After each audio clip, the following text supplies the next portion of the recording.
বাস্তবতা কখনো তোমার ইচ্ছামতো বদলায় না, কিন্তু তোমার দৃষ্টিভঙ্গি বাস্তবতাকে সহনীয় করে তুলতে পারে।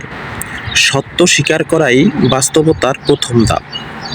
স্বপ্ন দেখা সহজ, কিন্তু বাস্তবতা গড়ে তুলতে পরিশ্রম দরকার। বাস্তবতা কঠিন হতে পারে, কিন্তু তা থেকেই শেখার সুযোগ আসে।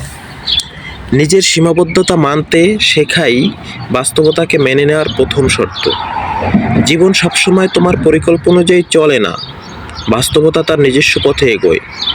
বাস্তবতা কখনোই কল্পনার মতো মসৃণ নয়, কিন্তু কল্পনার চেয়ে বেশি শক্তিশালী।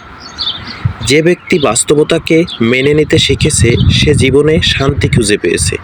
সত্যের মুখোমুখি হওয়া কঠিন, কিন্তু সেটাই আমাদের এগিয়ে যেতে সাহায্য করে।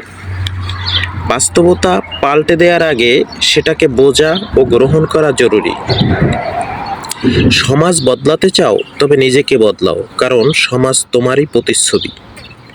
সমাজ তোমাকে বলবে কি করতে হবে, কিন্তু ভুল করলে সেই সমাজই তোমাকে দোষারোপ করবে। সমাজ সবসময় তোমার ভালো চায় না, বরং তারা চায় তুমি তাদের নিয়ম মেনে চলো। ভালো কাজ করলে সমাজ সন্দেহ করে, আর খারাপ কাজ করলে আলোচনা করে। তা যাই করার, নিজের বিবেক মেনে করো। সমাজের নিয়মগুলো কেবল দুর্বলদের জন্য। ক্ষমতাবানরা নিজেদের নিয়ম নিজেরাই তৈরি করে। প্রতিভাবান হলে সমাজ তোমাকে ব্যবহার করবে, আর ব্যর্থ হলে তোমাকে উপহাস করবে। সমাজ কখনোই তোমার সংগ্রাম দেখে না, তারা শুধু তোমার ফলাফল নিয়েই কথা বলে। সত্য বললে সমাজ তোমাকে একঘরে করবে, মিথ্যা বললে তোমাকে বাহবা দেবে।